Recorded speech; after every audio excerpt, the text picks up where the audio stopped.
Hello there, and welcome back to the Ottomans. Last time, well, we planned a war against England and Denmark, and I guess we are basically set to do that. We'll be aiming here, taking England down a notch. The problem will, of course, be taking the Irish counties here. So I'm kind of tempted to try and land a 6,000 man force. Probably 8. I should probably take 10,000, but I can't really spare that many men right now. And basically have the ship standing here and then just dump them over as soon as the war starts. I think they would be able to get ashore, but once again, not really something that I could really count on. It's also very tempting to actually go after this province here when it comes to reviving Norway, and as such, that is probably what we'll do. Once again, we do have a severe issue with diplomatic power, and that will persist for some time, so we'll have to deal with that one way or another. But hopefully, the Sultan here is age 30, will die soon. Can't, but once again, I'll probably live till 60 or something just to screw things up. Also, once I actually get to the point where I'll have to integrate these guys, it'll cost me 40 points each, and that is 200 points. So you're basically paying diplomatic points to get rid of your aggressive expansion. But let's not think about that for a moment. As you can see, Denmark, Switzerland, Aragon, and Utrecht. I'm not really sure if I should actually declare on Aragon instead, because potentially Aragon or Milan might actually get to become war leader, and as such that would actually be more beneficial than if anyone else became, because as you can see here, they are allied with France, but I do have a truce with them, so that's not really a buzz. And as such, if Milan becomes war leader, that is once again potentially a good thing. It could be beneficial. I can't vassalize them, but I can at least try and hand back some lands if I had the diplomacy points to spare, and I guess I wouldn't have. But we'll do a little bit of a gamble here. We'll declare on Aragon, basically taking a look at the potentially of the cascading alliances. It's important here, and unfortunately, I did not. I wasn't lucky here. England do have. Well, that was extremely bad timing on my part. My troops haven't actually gotten themselves into the lands, but there they are. So that's fine. But for now, we'll simply start sieging to the same old, and hopefully then we can make some gains at this war. I'll also just go ahead and start sieging outright, because of the fact that if I won't, so I can actually cancel the military axis, but also if I can destroy this Danish army, then we have already got ourselves into a good spot here. And of course, due to the fact that I don't pay attention, I'm currently getting already having to pay for that. But as you can see here, these guys will take care of this area. Milan could become a real troublesome opponent here, but hopefully we'll be fine. I forgot to sell Rome. A lot of things that I forgot apparently, and that will probably come back to bite me during this war. But nothing to do with that now. We'll simply have to endure, and I guess we will do as planned here. Attack this Danish army and try to destroy it. But for now, we'll fight the battle with the English army here. We did actually win that one. Pure pressure, I guess. So I guess I'll just retreat this one back there, and we'll slowly but surely make our way forth. We have there's no reason to actually just bulge forth without thinking, without planning, as things are now. So we'll just go ahead here. Most likely to destroy this army. It seems like it'll at least suffer heavy losses. And this battle should be over already. There we go. We suffered also some pretty severe losses, but we are basically fine. This Danish army here will actually retreat, and as such, it should be completely destroyed in this battle. But of course, they got some reinforcements, and that sucks on our part. And wait a minute, did I? Wow, I really am out of it. I lost 6,000 men here in England. So do a little bit of an attack here, but as things stand now, I might actually have to retreat back into Pomerania with these guys, and that seems to actually be the case, so we'll just do that straight away. Hopefully we can get away, but once again, not really something that we can count on, and I might even lose this one. It still seems that I'm a little bit behind on the military side of things, due to the fact that I'm missing some... Wait a minute, why did I lose people in Lüneburg? Yeah, they do actually have military access. That's bad. That's really bad. Which means I will have to do some military access running here, it seems like. There we go. At the very least, the English troops are gone, I believe. So we'll do this and this, and once again I need to keep an eye out for things because, well, might very well get into trouble here. This army here is too small to actually take on the Danes themselves, but I could always try and just bleed them out more or less. Can these guys actually get into a position where they can run? They can. That is good. So, see, apparently the Danes do not have actually military access to, well, they do have now, which is bad, once again.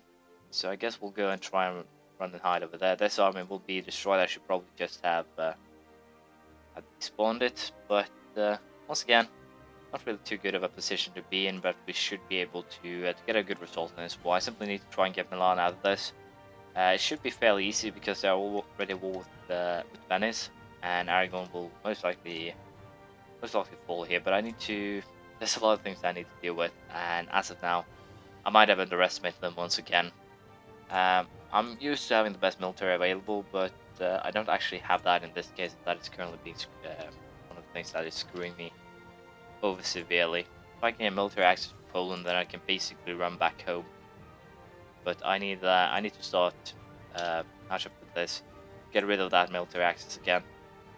So we'll cancel with Brandenburg as soon as I get that diplomat back home, and we'll most likely cancel with Pomerania sooner or later. But for now, we'll just hide here, allow this army to reinforce, and then we'll try again. I should probably build some cannons to have in that army, but for now, we'll just focus on hurting England, and then we'll decide what we do afterwards. We'll see how it goes.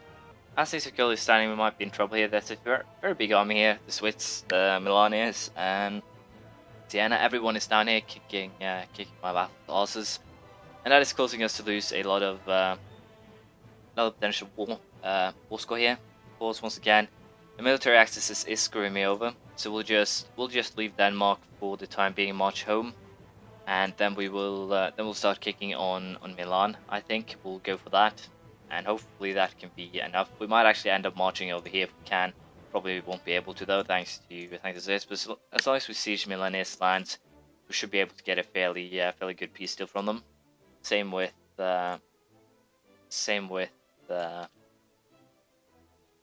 Switzerland and everyone else. England is doing pretty well. Not really any more English troops. There are some Catholic zealots here, but that's about it. They can't actually pose a threat, and then sooner or later we should actually be able to get ourselves onto Orkney. And I'm pretty sure that I can force the Danes to give it up during the length of this war. So for now, we'll simply have to try and play a little bit more defensively, try and get our troops to the area here. I can of course attack this Danish army, but once again they are virtually stronger than my armies, so it's probably not a good idea.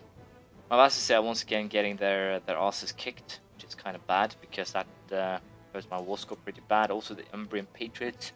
There's a lot of things right now that doesn't actually go in my favor. I can of course get military access from Venice. I can at least destroy these two armies. That should give me some war score, but there's this Danish army here that needs to be considered as well. Austria actually would potentially like an alliance with me, so I might actually end up accepting that and get myself allied with Austria in this case. But for now, we have to try and get ourselves into this area, then siege the lands of Umbrian Patriots, 36,000. Wow, that is not a small amount of Patriots, but nothing new with that right now. As I said, there's the fact that the vassal armies are doing so badly. I've lost 3 or 4 battles against the Danes, one against the English. Otherwise, I've just the victories. But there aren't really too much they can do in this case. There's a little bit way too many people actually causing trouble, and that is basically why they are well in trouble, as it were.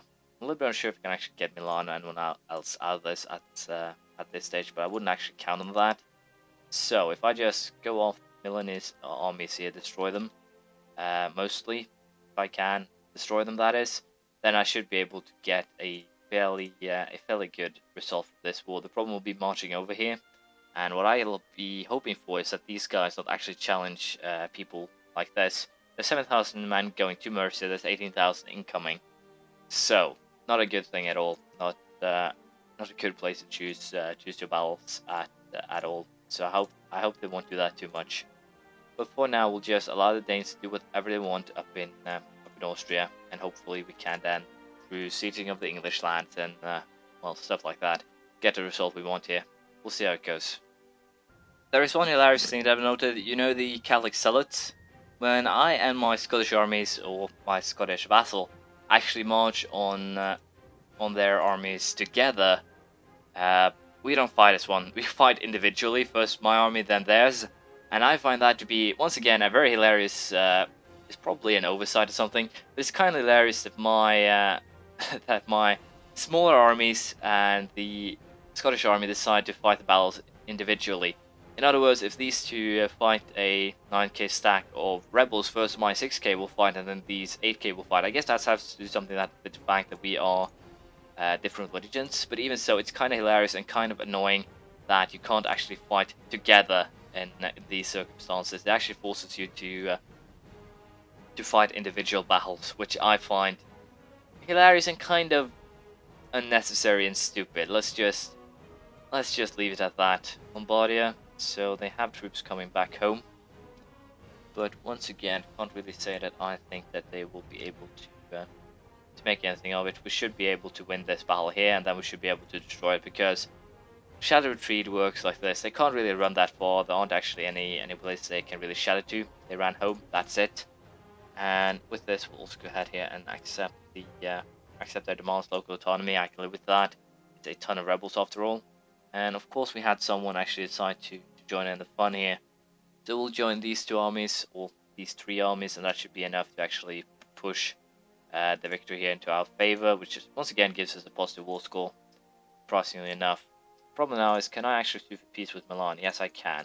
Can I get peace with Switzerland? Probably not. I can, so we'll concede defeat here, just get, basically, just get people out of the war that I don't really want to keep fighting. So, for now, move back home once we have the Swiss and also the